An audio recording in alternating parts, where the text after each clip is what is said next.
Kristus. Kita manusia, kita punya pikiran, kita punya perasaan pribadi kita atau P3, ya. Saya tidak tahu apa yang ada dalam pikiran, perasaan Ibu Ponomban saat ini. Sebaliknya Ibu Ponomban tidak tahu apa yang ada dalam pikiran saya dan perasaan saya. Betul Ibu? Nggak tahu kan? Kecuali saya mengungkapkan apa? Isi perasaan itu, isi pikiran itu.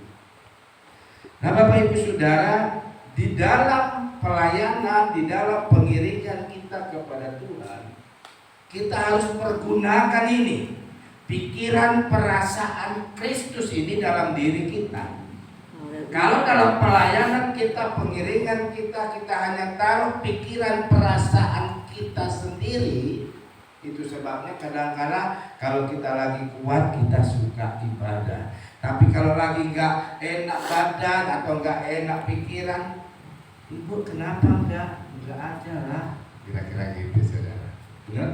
Mari kita akan lihat dulu saudara, satu ayat atau 3 ayat hari ini. Mari sama-sama berdiri.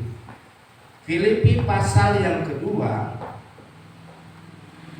Filipi pasal 2 ayatnya yang pertama sampai ayat ketiga. Kita bergantian membacanya seperti biasa. Ayat 1 bilang begini. Perikopnya atau lembaga Alkitab memberi judul nasihat supaya bersatu dan merendahkan diri seperti Kristus. Sudah dapat? Amin. Yang sudah dapat katakan amin. Oh, baru 1. Saya tunggu dulu.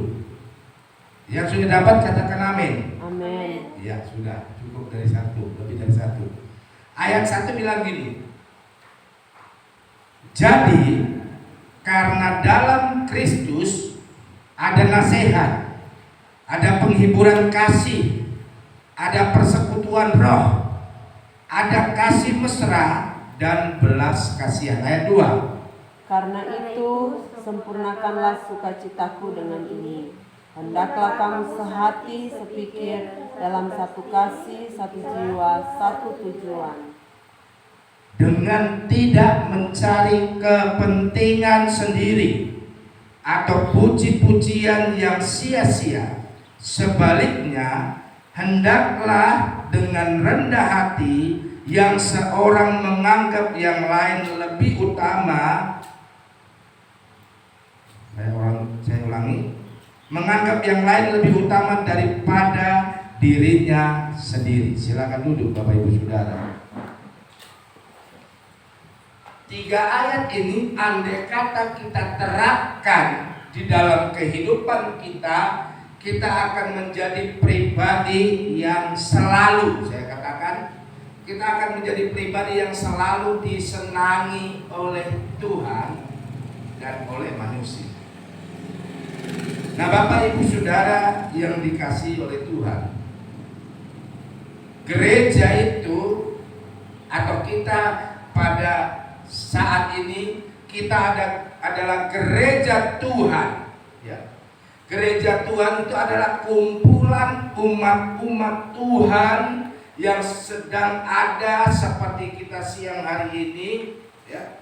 Gereja Tuhan yang baik dan sempurna itu adalah gereja Tuhan yang dapat mewujudkan ada 4 hal dari ayat yang dibaca oleh jemaat tadi. Gereja Tuhan yang baik dan menuju kepada sempurna adalah gereja Tuhan yang selalu sehati sepikir. Yang pertama tadi ada ayat itu. Yang kedua, hidup dalam satu kasih. Yang ketiga, hidup dalam satu jiwa, ya. Yang keempat, hidup dalam satu tujuan. Nah, kalau gereja sudah ada dalam 4 pilar ini Bapak Ibu Saudara, saya yakin itu adalah gereja yang menuju kepada kesempurnaan. Amin. Amin Bapak Ibu Saudara. Amin. Dan untuk menuju 4 pilar ini, sehati, sepikir, sejiwa, sekasih, setujuan ini, untuk mencapai ini kita harus punya aset. Kita harus punya sesuatu yang kita banggakan. Yang pada hari ini saya beri judul firman Allah tadi PPK. Pikiran, perasaan Kristus harus ada dalam hidup kita. Haleluya. Amin saudara. Amin. Waktu saya berumah tangga, ya, saya harus punya, orang bahasa kerennya harus ada chemistry. Saya harus ada perasaan dulu sama ibu gembala, benar? Ada tak orang mau nikah tidak ada perasaan? Kan susah. Begitu kan, wah kita gembala tapi suami tidak ada perasaan, tapi kejam sekali. Tanda tanya, dulu waktu kawin ada perasaan nggak? Ya. Perasaan itu kita semua punya, benar Bapak Ibu Saudara? Kita semua punya perasaan. Waktu saya punya perasaan, saya sudah mulai jatuh cinta. Ya. Lagunya bilang jatuh cinta berjuta rasanya lah, indahnya lah. Makanya kalau orang lagi jatuh cinta, ya, terasa dunia ini milik kita, milik mereka berdua. Sementara saya yang gagal ini, saya cuma ngontrak, kasihan. Gara-gara orang jatuh cinta. Terasa, Bapak Ibu Saudara, pengiringan kita punya perasaan gak sama Tuhan? Kalau punya perasaan sama Tuhan, kalau tidak jumpa Tuhan, kangen gak saudara? Kangen. Kalau gak jumpa Tuhan, kangen. Kenapa? Karena perasaan saya ini benar-benar tertarik kepada Tuhan. Haleluya. Makanya yang pertama, cinta itu butuh apa? Perasaan. Cukup itu. Mana bisa. Kadang-kadang orang bilang, nggak pikir, orang tua suka nasihin, nggak pikir tuh berumah tangga cukup makan cinta, kan gitu saudara? Iya mak, tapi saya ada perasaan. Iya, cinta butuh perasaan. Tapi untuk merawat cinta itu butuh apa? Penghasilan. Benar Bapak Ibu Saudara?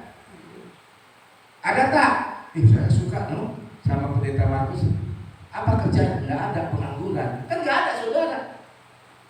Cinta itu butuh perasaan, tetapi untuk merawat cinta butuh apa? Penghasilan. Jadi kalau ada suami yang nggak ada penghasilan, saya boleh pastikan istrinya yang tadinya pendiam jadi cerewet. Saya dulu ambil tante ini setengah bisu, maksudnya orangnya pendiam, tapi setelah kawin, setelah nikah, sudah ada anak 3, ada kebutuhan. Kalau kebutuhannya kurang, itu mulai dia kayak burung cecok. Kenapa saudara? Itu tadi saya bilang cinta butuh perasaan, tetapi untuk merawat cinta butuh penghasilan.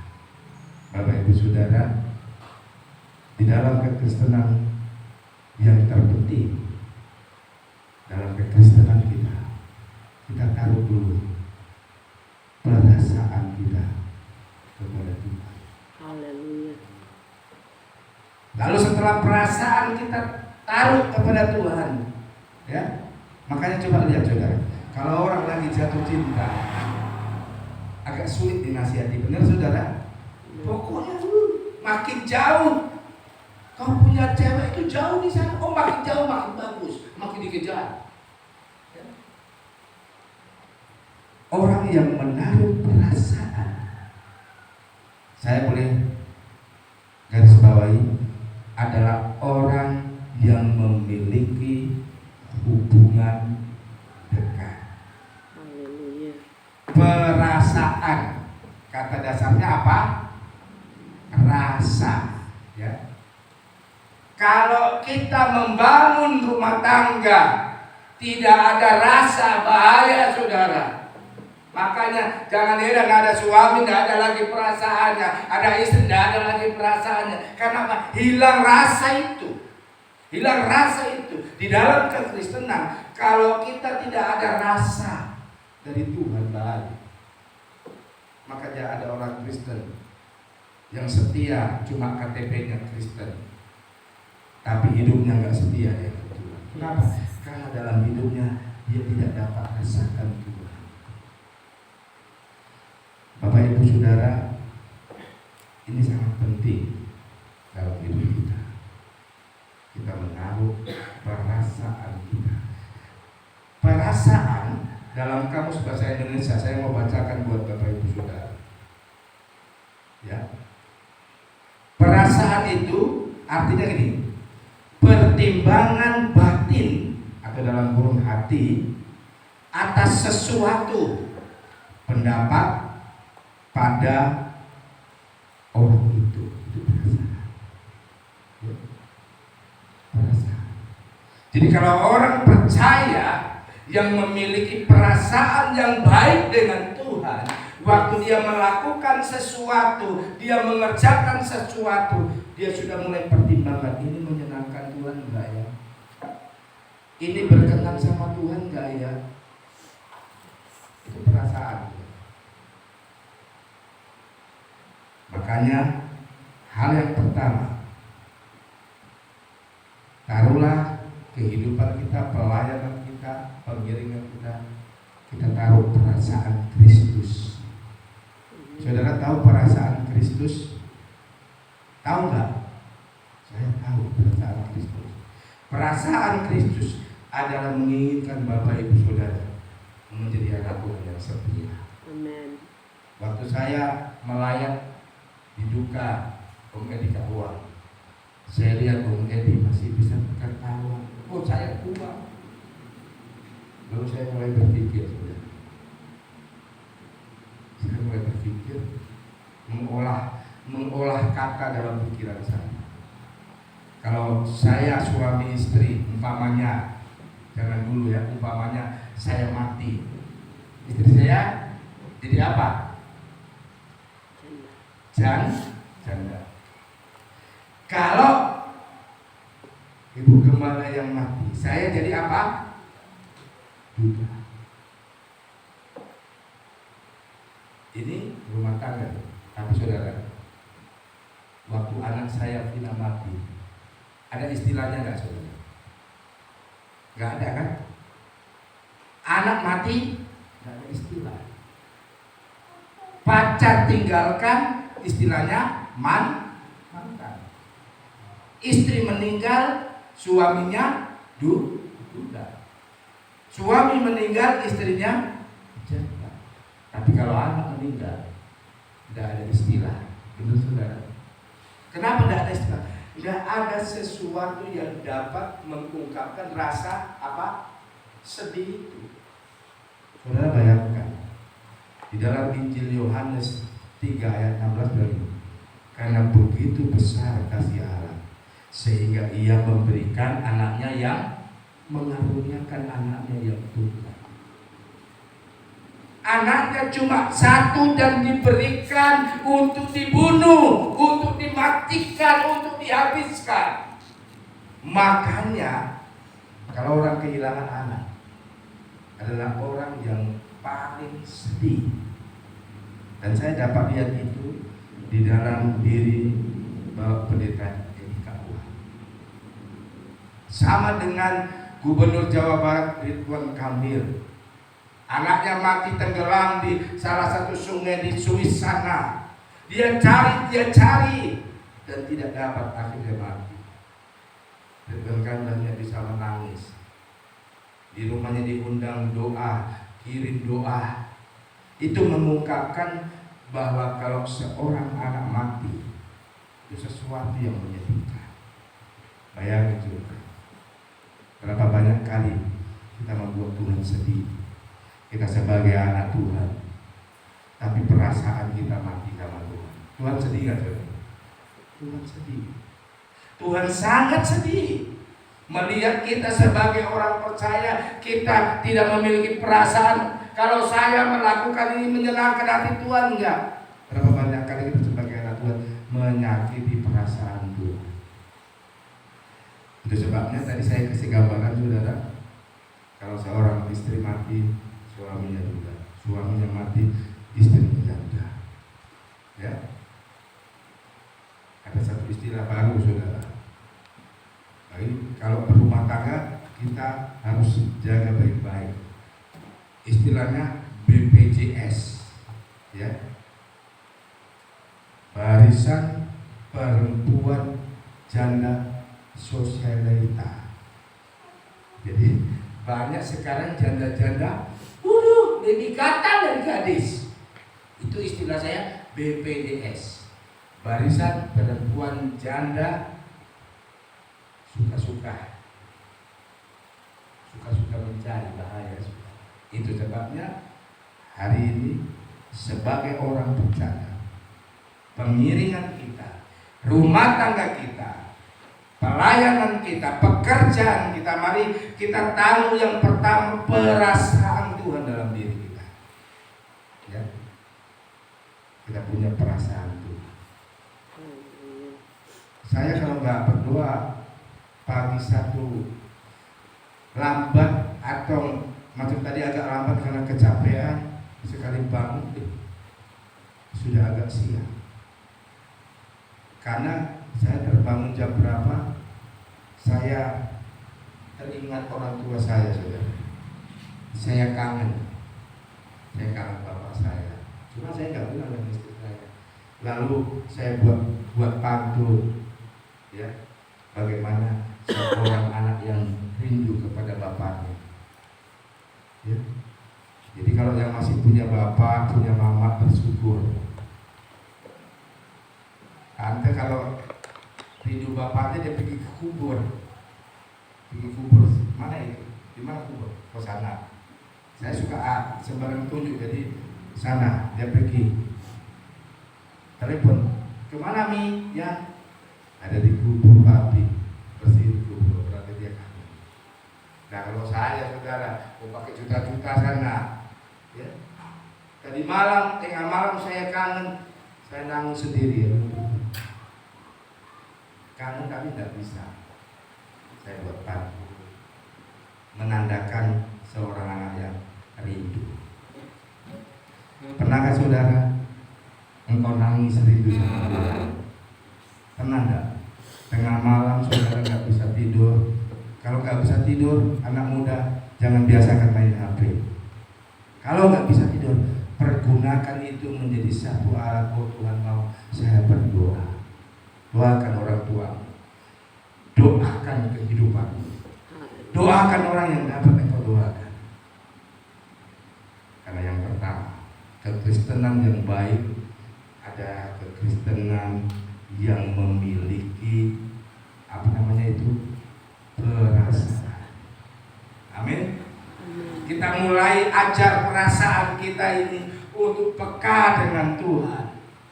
Perasaan kita ini untuk selalu ingin dekat dengan Tuhan. Ini yang pertama. Yang kedua, Bapak Ibu Saudara, gereja yang baik, ya, umat Tuhan yang baik adalah umat Tuhan yang menaruh pikirannya kepada Kristus. Penyakit yang berat adalah penyakit yang menyerang pikiran. Kalau pikirannya sakit, wah bahaya. Tetangga beli TV 40 inci, dia pikir memang dia sendiri yang bisa beli. Oh, dia beli juga. Lalu pergi cari tempat kredit. Pikirannya apa? Rusak. Pikirannya enggak dijaga. Itu sebabnya Bapak Ibu Saudara, pikiran itu sangat penting. Ya. Sakit stroke, darah tinggi, kolesterol, ya, penyakit di dalam yang parah-parah, jantung apakah, itu semua diawali dari Pikiran. pikiran. Banyak mikir, nggak selera makan, nggak makan, mulai sakit mah parah, asam lambung. Benar saudara? Asam lambung lari terus sampai ke jantung. Ya, kalau orang sudah sakit jantung kan bahaya sudah.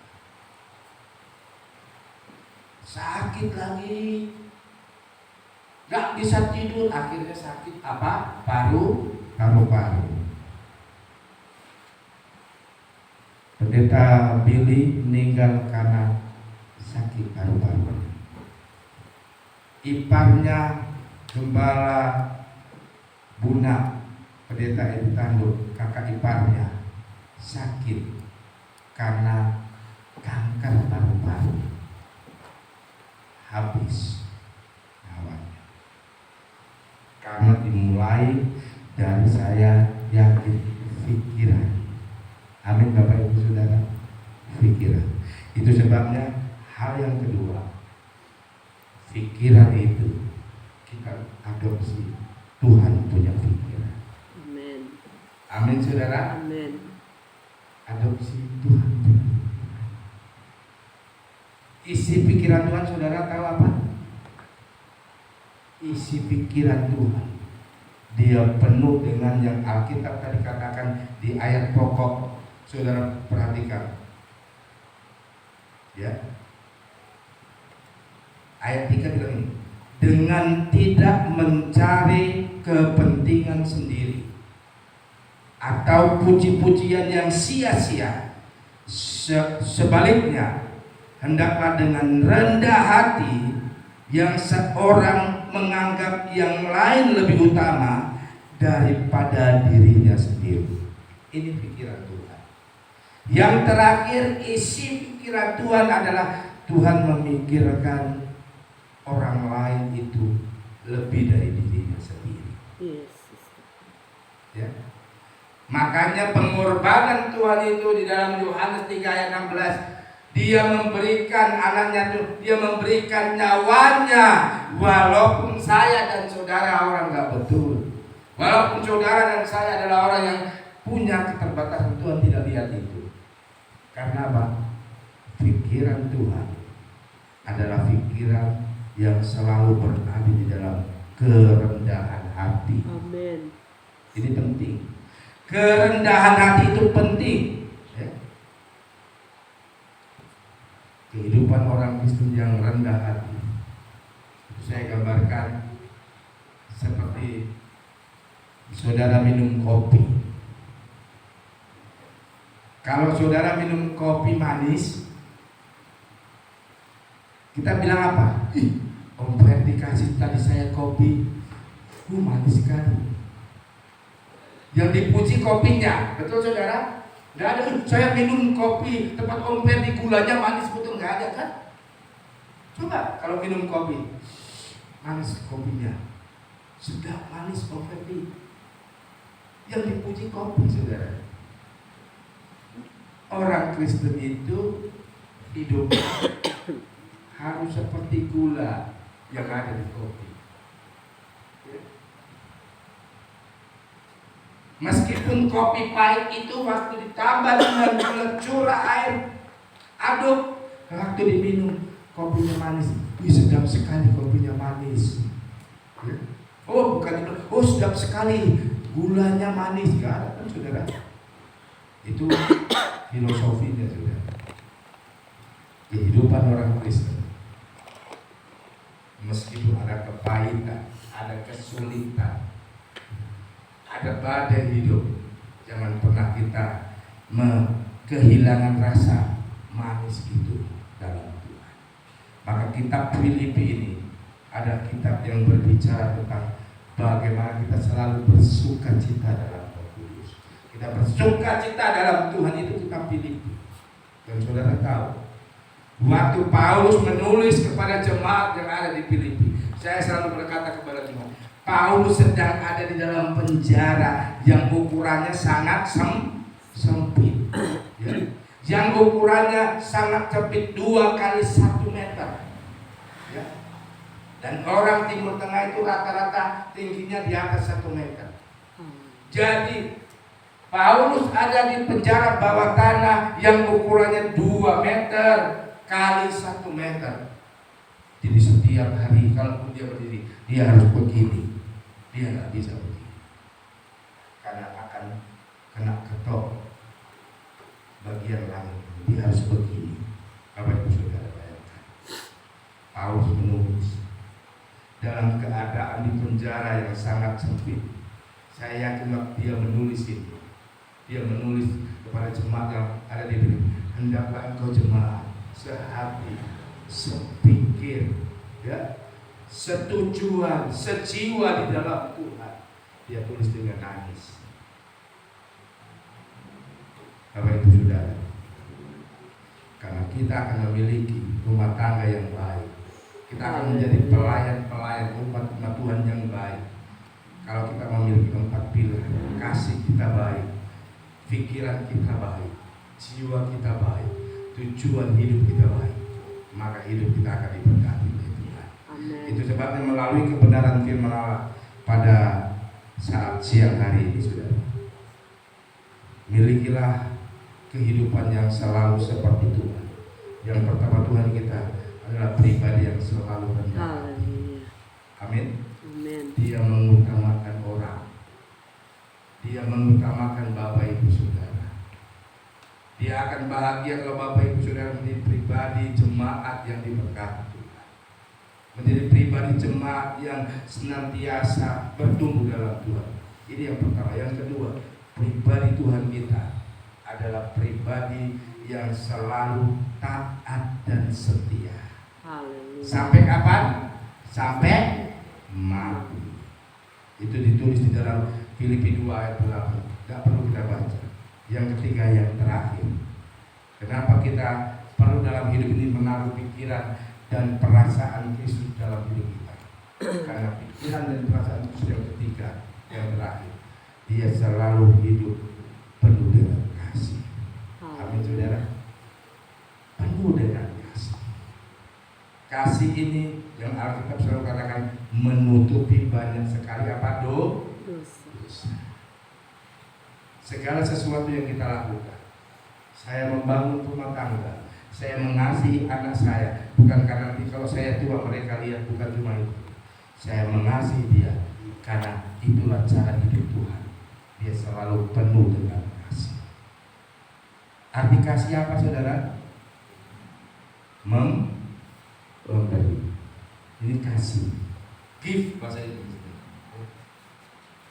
Kehidupan kekristenan yang baik adalah kehidupan yang selalu memberikan dirinya untuk memuliakan Tuhan. Amin. Dalam pekerjaanmu, bekerjalah dengan baik, seperti engkau bekerja itu untuk memuliakan Tuhan. Dalam rumah tanggamu, bangunlah rumah tangga yang baik seperti engkau membangun sesuatu Tuhan dimuliakan. Itu cara hidup Tuhan kita, Yesus. Yang ketiga, dia selalu penuh dengan kasih. Amin. Di dalam Injil Yohanes, waktu Yesus melihat siapa namanya, saudara Maria, yang laki-laki, Lazarus. Waktu Lazarus sakit dan mati, waktu Yesus lihat, Alkitab katakan, memakai kata, maka maskullah hati Yesus. Maskul itu artinya dalam bahasa aslinya, maka menangis meraunglah hati Yesus melihat siapa tadi? Lazarus mati. Maka hati Yesus yang penuh dengan kasih di dalam kubur, Yesus bilang, Lazarus bangun, bangun. Lazarus bangun nggak, saudara? Seketika itu juga Lazarus bangun, bangkit dari kematiannya. Bapak Ibu Saudara, hati yang penuh belas kasihan adalah hati yang sanggup membangkitkan dari segala macam kematian. Apa yang mati dalam hidup? Mungkin pengharapan pengharapanmu, imanmu, ekonomimu, apalagi saudara tambahkan dalam diri saudara. Kalau kita memiliki yang ketiga, memiliki hati yang penuh dengan belas kasihan seperti hati Yesus, maka saya yakin Bapak Ibu Saudara, dari kematian itu akan dibangkitkan, akan dihidupkan. Itu sebabnya melalui kebenaran firman Allah, pesan firman Allah sangat sederhana. Taruhlah pikiran dan perasaan Kristus di dalam diri kita. Haleluya. Amin. Di dalam diri kita. Maka kalau pikiran dan perasaan Kristus ada dalam diri kita, yang pertama kita menjadi pribadi yang dapat hidup dengan rendah hati. Kita menjadi pribadi yang hidup dengan setia dan taat sampai mati. Yang ketiga, kita menjadi pribadi yang hidup penuh dengan kasih, Amin. belas kasihan dari Tuhan. Segala puji dikembalikan buat Tuhan. Mari kita sama-sama bangkit berdiri.